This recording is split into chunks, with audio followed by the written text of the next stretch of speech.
It's Randalicious. Welcome to the SEO Rant. I am your host, Morty Oberstein, but you might know me better as Wix's head of SEO for Rand. But I'll remind you, this podcast is pure unofficial Morty Magic and Morty Mania. For official Morty Magic and man the mania side, check out Wix's Serps Up podcast over at wix.com/SEO/learn/podcast. Why am I pitching another podcast on a podcast? It's my show. I'll pitch whatever I want. Doesn't have to make sense. It does make sense, though. Anyway, when does the SEO Rant come out? Typically on Thursdays and or Fridays, depending upon how much work I have that given week. So it does make sense to subscribe. Where do you subscribe to podcasts? I don't know. Where do you subscribe to podcasts? But if you're looking to know where to subscribe to a podcast, Google it or go to Stitcher, Spotify, SoundCloud, wherever all those great podcast platforms are. We're there also at the SEOrant.com and at SEO Rant on Twitter, which I refuse to call X. For your listening pleasure today, he is an absolute SEO veteran, 25 years of SEO under his belt. He is the founder of Martini Buster, and you might see him each and every day as an SEO journalist over at Search Engine Journal. Welcome to the show, the one, the only, Roger Monitti. How are you? Great. Thank you for having me. My pleasure. I've been reading you for years. I've seen you in the industry for years. I am honored to have you on the show. Oh, thank you. I'm happy to be here. All right. So a marketer's going to market, little plug, Martini Busters, SEJ, anything you want to let us know about? Not really. I mean, it's just more of the same. Okay, we'll link to all of it in the show notes. You got it. Okay. For today's topic, it's a little hot button issue. I think some of you will be perhaps riled up. I hope so. It's kind of the point of the podcast. Today we're talking about what links matter more to Google. So Roger, what links matter more to Google? Yeah, that's a really good question. And I think everybody has their point of view, everybody has their experience, and it's very subjective. Everything about SEO is subjective. People think that it's objective, that, oh, these are the rules, but it's not. And the same thing especially applies to links. And I think to understand links, you have to see it in the perspective of the timeline of the history of links and where we've come from and how Google's been whittling these down. And Google has been just, in the beginning, links came out and pretty much everything worked. And everything had, if you acquired the most links, you were at the top of the SERPs for everything. And it doesn't even matter. You just have to put 2 words on your webpage and you rank if you have a lot of page rank. So, Google started, changing all that. And so one of the first things I noticed was the powered by links. If you have, if you build websites, a lot of the link builders started out as web designers. And when they design a website, they put the powered by link at the bottom, and that actually helped them rank, really well. And so sometime around 2003, Google stopped passing PageRank for that as in terms of linking.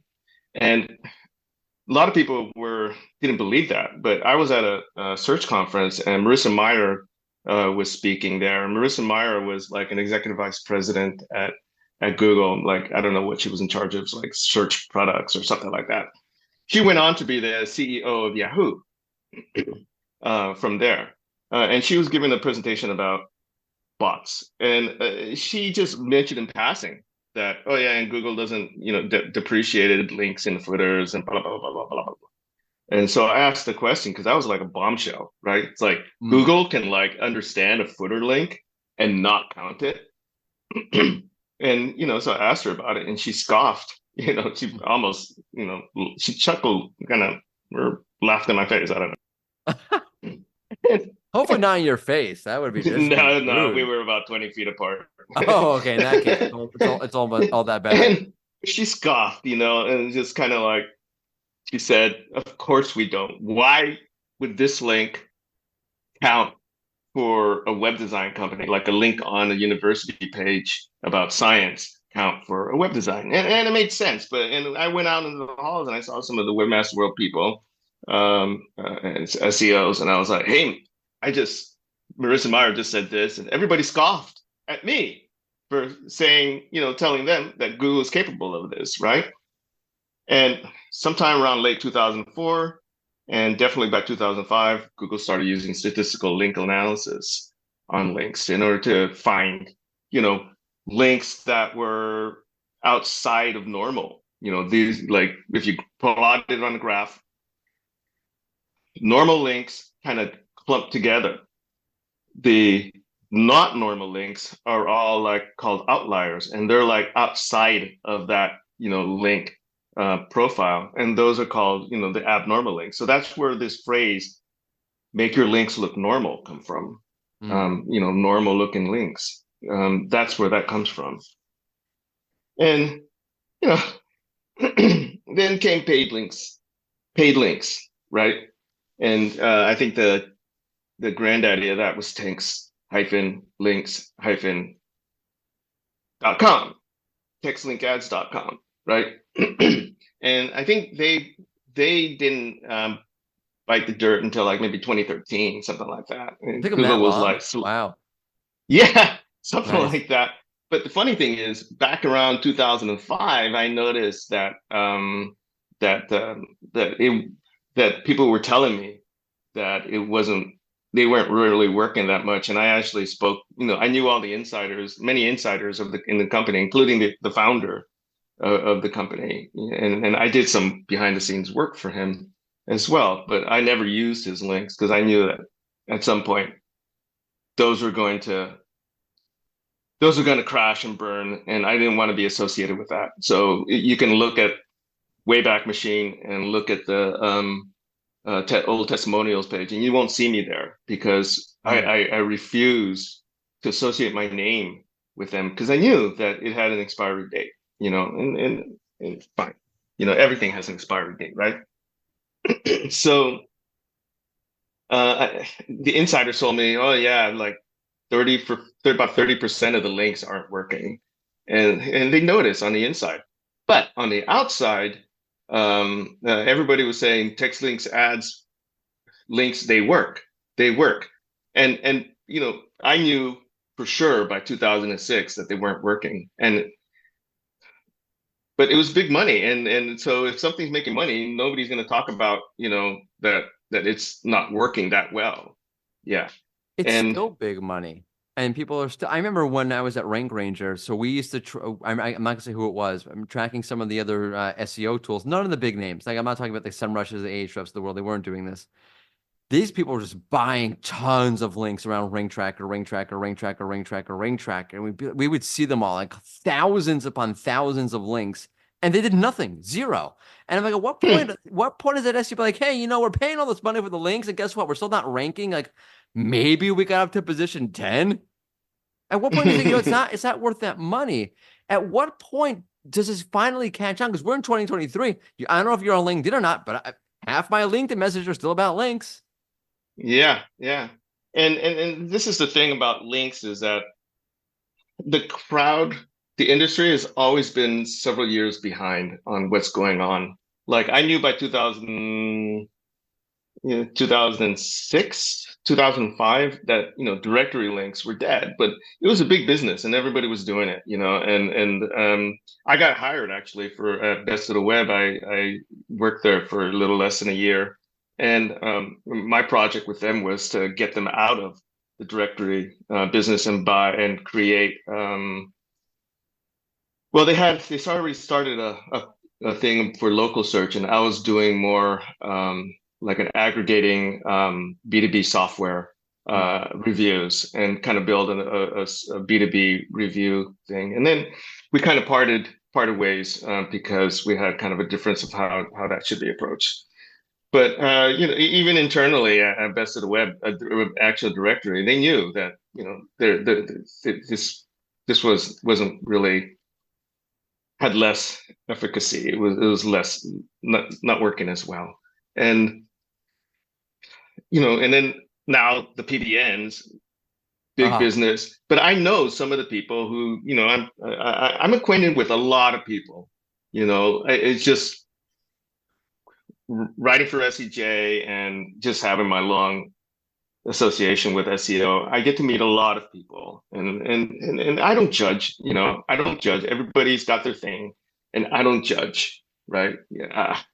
So I know people who build PBNs, and they've been telling me for years that yeah, they don't work. They don't work, but people are buying, so I'm gonna keep selling, you know. Yeah. And people But believe that's the part I that don't they like. work. That's the part I don't Mm, like. Like if you want to do whatever mm. you want to do, you can make money, whatever. Like I'm not. Yeah, But absolutely. going out, like you still people go and like I don't know big names, but names in the industry who are saying these things are no, like Google said they're lying. That's already Right, a real disservice to the industry. Now you're really fooling right, people, and that's not cool. right. Exactly. I mean, I mean, a lot of people don't. I think people who are relatively new to the industry, like say for the past 10 or so years, might not be aware that I was heavily associated with link building ideas and strategies and things like that. And so I building links, I was very aware of like what links work, what links don't, and I my approach has always been not do what everybody else is doing, be aware of what's working and what's not working, and then kind of Hmm. do better than what everybody is doing. So while everybody was building directory links and all that, I was doing more, well, guest posting before guest posting became popular. And I also did syndicated links, which worked really well. Like I partnered with a real estate company that built communities, and they needed content for each community had their own internal, they had a website, and they built these websites to be, about home related things. And so I hired home experts to write content, and every bit of the content linked to, one of my sites. And wow, when you got like, 150,000, links, pointing at your websites, that makes a difference. But this was in the early 2000s, so everybody else was plugging, widget links, reciprocal links, directory links, and I'm like doing all this stuff, right? And so because I knew from my experience that this other stuff that's popular isn't working. And Yeah. I would never do I never built links that way for clients. I always did what I thought would get results. And What do so you see getting results now? But before you well, answer that, I'm going to leave the mhm, audience in suspense. I tell you that traditional keyword research tools are great, but they can't offer you a thematic look at what people are searching for and how a topic is parsed into smaller parts, which is why I'm recommending Also Ask, why I actually use it. I was using it this morning. I love the tool. It's one of my favorite SEO tools. You can basically, I'm just going to go off script. You can basically take a look at the questions that Google is showing and the people also ask all the way down the tree, and you can get a thematic understanding of how Google is thinking about the topic and what people are actually asking. So back to the cold read, Also Ask minds and organizes Google's people also ask data in real time, showing you the next most likely queries and questions your searchers are going to ask. Best of all, it's completely free to try. You don't even need to create an account. Also Ask has the world's only API for people also ask data, meaning you can combine this data directly with AI tools such as ChatGPT to supercharge your content briefs and write great content at scale. Okay. Oh, wait. Sorry. Go to alsoask.com and use the code SEO rant to get 10% off. Good thing I'm so good at cold reads. So now back to the question. What do you see out there happening in the ecosystem now with links? yeah. I think one is you have to put links into context. And Gary Illyes, I don't know how to pronounce his name. No one I should, does. I was hoping you would. Okay. I I've gotta been ask him saying one of these days. ease, eesh. I don't even know, no clue. Well, let's call him Gary. Let's call him Gary from Google. So, yeah, Gary's been saying, uh, since PubCon in September last year that links aren't in the top three, right? And a few years back, they started counting, saying that, oh, we're gonna make no follow links a hint, not a Right. directive, right? And I had a friend in Japan ask Gary about that. I know this SEO in Japan. Gary was doing a Google in your city thing, whatever it was they call it. And so my friend asked him about it, and then he reported back that Gary said, "Oh yeah, we're doing it because we need the link signal. Mm, And so, that really confirmed to me, that was years back. What I already knew is that the link signal has been really whittled down a lot. And there's there's if you really want to make an impact, um, the the rule of thumb really has to be that whoever's giving the link gave that link on their own, made their own decision, and right. that there's no signals on the page to indicate that um, that it was any other kind of link, like you come submit a post to somebody's, the context of that is that they're they're obligated to give you a link, or it's a guest post. And Google said, I mean, Matt Cutts said, put a fork in it way back in 2012. And then they penalized like a ton of sites across the industry. And it was like, a lot I think it was 2014, actually. 2014, they said put a fork in it. And a lot of sites were penalizing the penguin and all Right. that.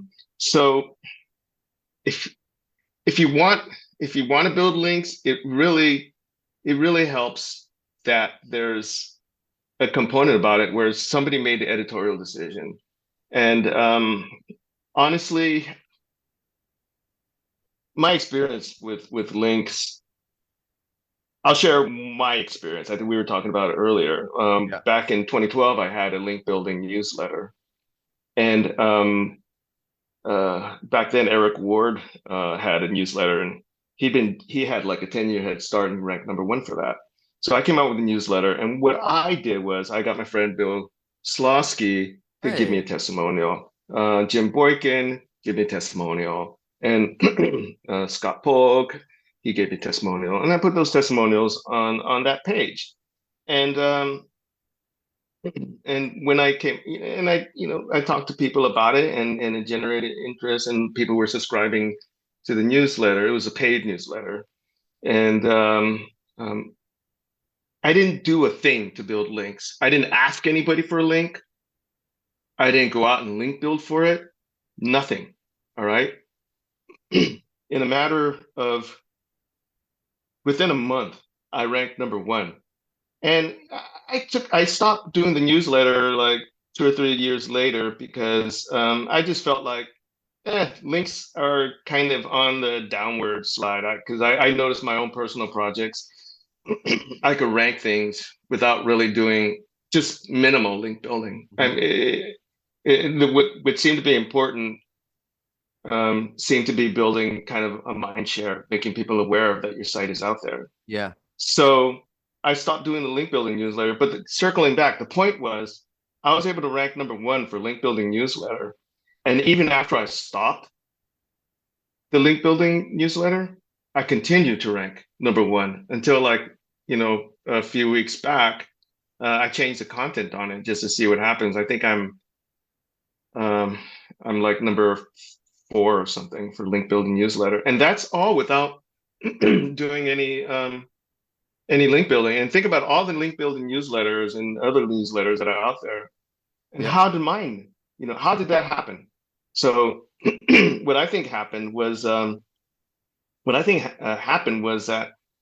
I I I talked to people in the industry and I let them know. And all my subscribers, I asked them that if you found this helpful, please go to social media and talk about it. I didn't ask anybody for a link, and it Yep. just built a word of mouth. And then that word of mouth attracted more people. And I don't know if Google picked up on those signals, those user interaction signals, but I suspect they did, and they just figured out that I'm quite popular and relevant for that newsletter, keyword phrase. You're speaking my language here. I was working on a site recently that had this. So I have this whole thing. I don't call I like to not think about getting links. I like to think about having like a digital light. And Google's a moth, and Google's attracted to light. Whoever has the biggest digital light, Google will be attracted to that. And that's That that is such a great analogy. I've never heard that before, but that's brilliant. Yeah, I love that. so Yeah. yeah. So if you're sharing things, I saw this website. I said multiple websites, but very recently with this website. As soon as it started really getting a social traction and Google saw those URLs being shared out there, I got a link or two, nothing like too crazy. Google started to, it bumped up its ranking profile because Google saw, Yeah, okay, it's trustworthy because it has a digital presence that we can now get a grasp on. yeah, yeah.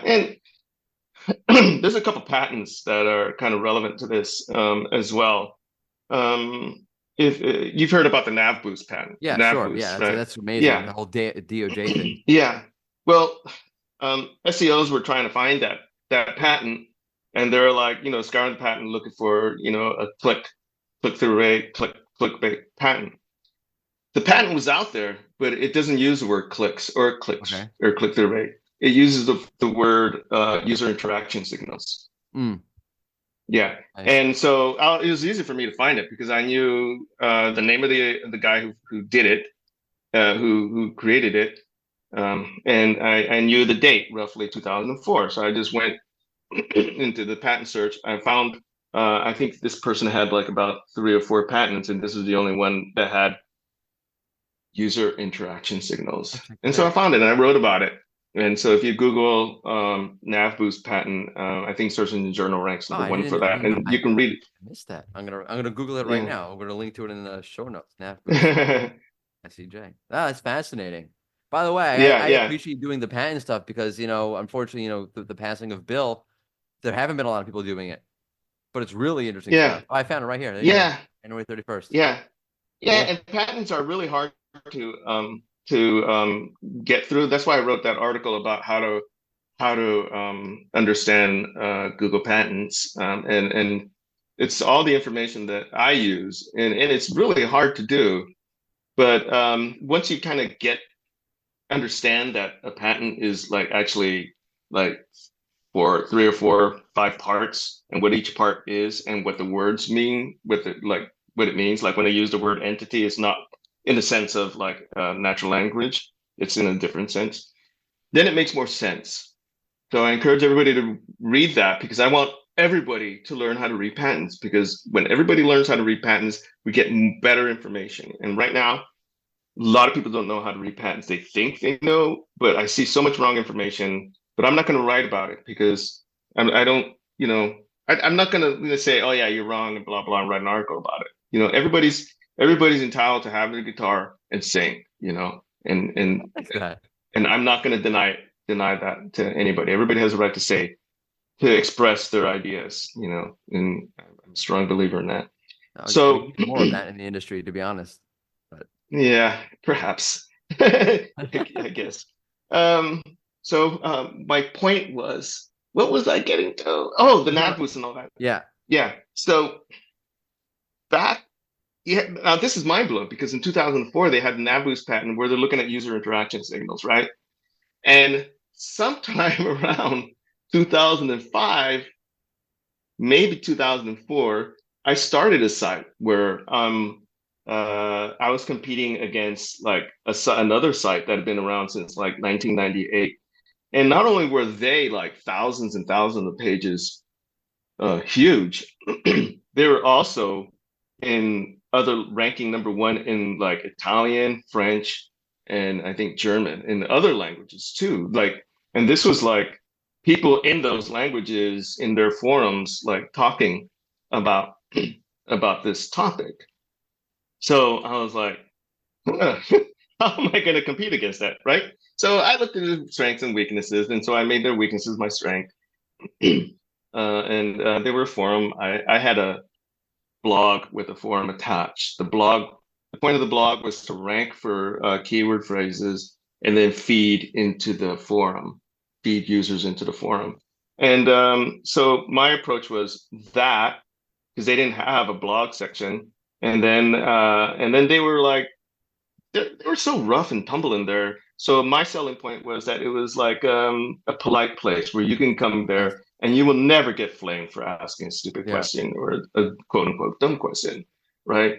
And but I think the most important thing I did was I wanted people to know my brand name for the site, and because I had a brand name, I didn't want to do keyword based domain. I bought all the keywords based domains, but I didn't use them. I just Mm, bought them to shut out my competitors. right. Yeah, defensive domain buying. And I had a brand name. And I started buying PPC for the keyword phrases that were important. And I started buying not links, ads through AdSense. I started placing AdSense ads on all the relevant blogs on the topic. So I targeted blogs. I think this must have been 2005, something like that. And I started targeting all the blogs, and if they didn't want to I tried to make deals with some of the blogs and like, hey, can you put this ad up on your site? And if they didn't, then I would like target them with AdSense ads. It's like, Mm. you got my ads anyway. You know? You don't want to sell them direct? I'll put them through AdSense. Oh, that's We good. can do it this way or the other way. and and with the effect of that was if you were interested in this topic, if you went to a blog, you saw my brand name. If you were using keywords, you saw my brand name. And that had the effect of making my brand name um, visible to people and becoming aware of it. And there's this thing called uh, it's a bias. It's called familiarity bias. If you walk into the store and you see three products and you go, which one do I buy? I heard of Kellogg's, I'll buy Kellogg's, There you or go. I heard of, right? So Yep. you pick the one that you heard of, right? And so that was what I was after. What I didn't know was that there was this nav boost thing going on. Nice. And so I built up all these user interaction signals is by building up the brand familiarity bias and getting my brand name out there. All right, so I built the brand familiarity, the brand awareness. I didn't know about nav boost, but my goal was just to get people aware that this site is out there, and this is an option. You've seen it everywhere. Hey, I'll give it a try. People will like eventually like see my site, ranking somewhere and go, I heard about this site. Exactly. Click, right? Exactly. And what I didn't know was about the nav boost patent that was there. The end of this was the point of the story is that I ranked number one and I beat the 800-pound gorilla. And they were not just an 800-pound gorilla, they were an 8,000-pound gorilla. They were huge. And I beat them and I stayed on top of them for years and years and years and years, Nice. And I did that without building any links. Eventually I did build links, to the various, different parts, and that worked well too. Right. Um, Because people don't but appreciate the power of branding and how it impacts really everything about your business, from the SEO to it the is. to whatever. It is, and there's another patent came out in 2012, and this hasn't been really written about much. And I'm going to rewrite an article that I have out there about it. But this patent, it's about branded search, and basically, when Google sees people typing in the name of a brand plus a keyword phrase, they associate that. They call it an implied link. Yep. A lot of people think implied links means unlinked link mentions. That's not what an implied link is. An implied link is actually branded search, and there's a patent for this. And those are kind of like the evolution of the nav boost patent, I think. Yep. And I think Google picks up on that too. Oh, for sure. So For sure. yeah, Makes and it so makes much sense. sense It makes so if much people sense. yeah, if people like associate Cabela's with, camping equipment and they're like going in typing, camping equipment, Cabela's, I want to see the Cabela's, camping equipment. Google wants to show that Yep. because Google That's is what all users about want. showing people what they want to see, Yep. right? It's Yeah. not rocket So, science. I mean, figuring it out on Google's side it might be rocket science, but as a concept, yeah, it's not rocket science. right.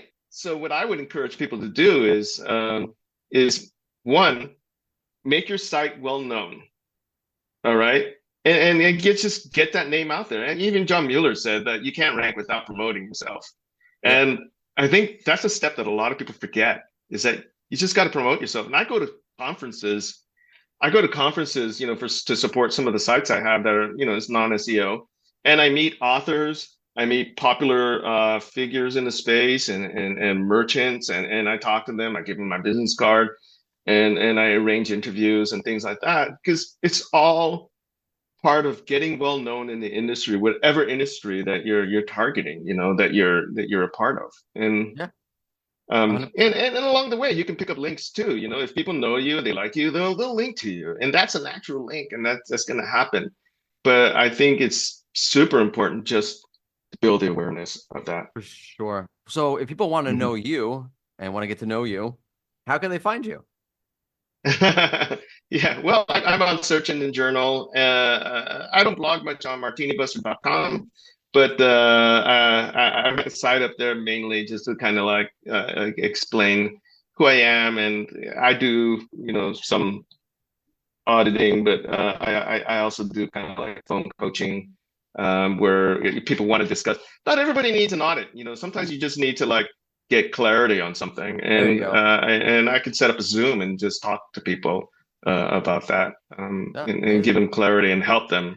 Yeah, yeah, yeah. I was helping this one guy, and he built up his business, and like within a year, his business just took off, and he ended up selling it Oh, to a cool. bigger agency. And yeah, and he's Hope you kind of got on. retired now. Oh, really? All Yeah, right. Hey, yeah, good for them. yeah, So make sure you yeah. give Martin a So look out for Martin out there on SEJ, basically daily at this point, right? yeah, pretty much. Yeah, Yeah. I don't write about.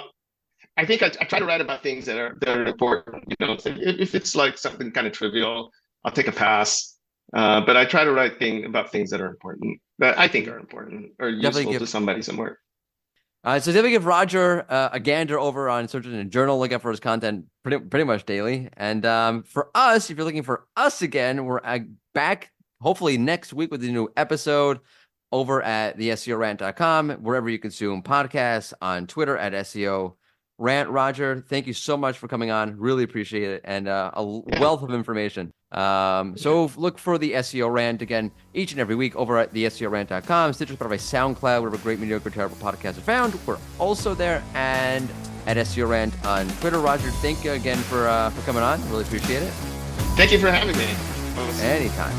And delighted. to the audience, toodles.